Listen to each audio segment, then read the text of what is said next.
Parents, pay attention, because if there's anything the horror movies have taught us, is clowns and dolls are bad. And with that, I welcome you to another episode of The Romancer. My goal, as always, is to enhance your movie watching experience. So Annabelle Creation, this one is a movie I really wasn't looking forward to initially. Admittedly, I was not a big fan of the first one. That was an epic fail.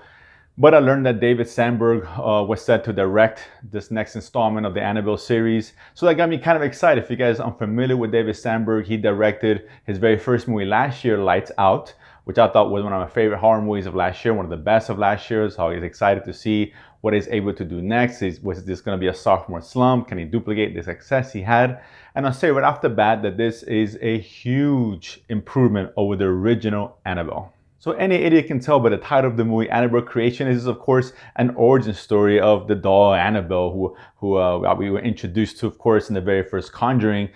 This is a prequel source to the original Annabelle, if you will. And it takes place, a quick rundown of the stories. Basically, we have these parents who had a tragic situation with a daughter who passed away many years ago, and the father actually is the creator, created and made these dolls. I guess the Annabelle dolls. Didn't really give him a name. And, daughter passed. So, about 12 years later, more or less, they decide to open up their home to a nun and about 6 orphan girls of various ages. They got a big house, they got space, they allow them to live with them for a short time. Now, of course, what they don't tell anybody is that they have this mysterious possessed doll locked away in the house somewhere. Lo and behold, of course, one of the girls, one of the young ones, name is Janice. She's handicapped. She had polio, so she can't walk too well. She discovers the doll hidden away somewhere. So inevitably, a lot of weird, creepy, and horrific shit start to happen. Ultimately, there's a lot of good things about this movie. Number one, we'll start with the cast, the girls themselves, particularly the two youngest one that the movie really focuses on.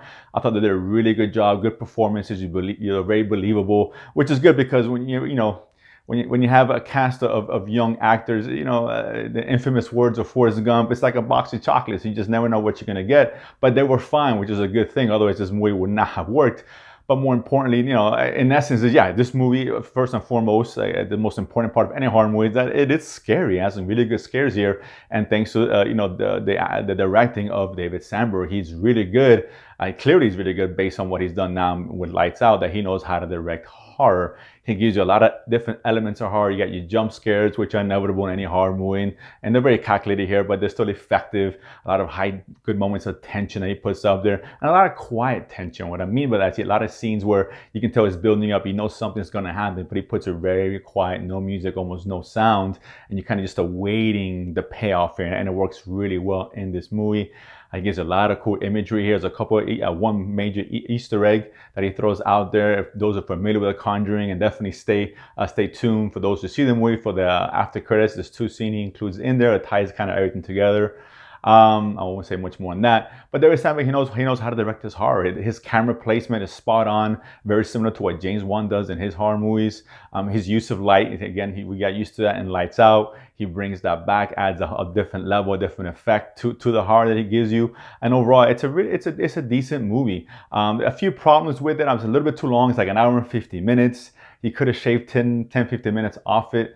It got a little dragged on towards the end. Not a huge deal. The beginning's a little slow, pacing problems. It doesn't grab you right away. Lights Out had that interesting scene in the beginning in the warehouse where you see the demon or the monster or whatever, and that got you right from the get-go. This one kind of takes a little bit to build. Not the worst thing in the world, but just be patient, because trust me, the scares do come. And naturally, as always, it's a horror movie. It's not a horror movie if there's not people doing stupid shit. And that's just the bottom line. The girls do things kind of silly, and even the parents knowing that there's a doll locked up that's possessed. Why be in a house to begin with? But whatever, that's neither here nor there. That happens in every horror movie, most of them anyway. It is what it is. Doesn't really detract from the overall experience. It's actually a well-made, good horror flick. The story is simple. They don't give 25 minutes of exposition as to who the doll is and how it became bees. A few lines of dialogue, and you pretty much get the gist of it. And that's good. This movie didn't have to give us a great story here. Just need to present us an interesting situation and give us some scares. And Sandberg delivered here. So ultimately, do I recommend this movie? Absolutely. If you're a horror fan, definitely go check it out. It's not going to blow you away. It's not the greatest thing since sliced bread here, but it's a good, decent horror movie that's well made. And I think if you like the first one, there's no reason why you don't like this one. I didn't like the first one, and yet I still found this very enjoyable for what it was. Definitely go check it out. If you do, comment below, let me know what you thought. Don't forget to check myself out, my two co-hosts, Chewy and the Man Beast, in our Real Mentors podcast. We got iTunes, Podbean, Pocket Cast, etc. We talk movies, TV, have some fun along the way. Otherwise, what's the point, right?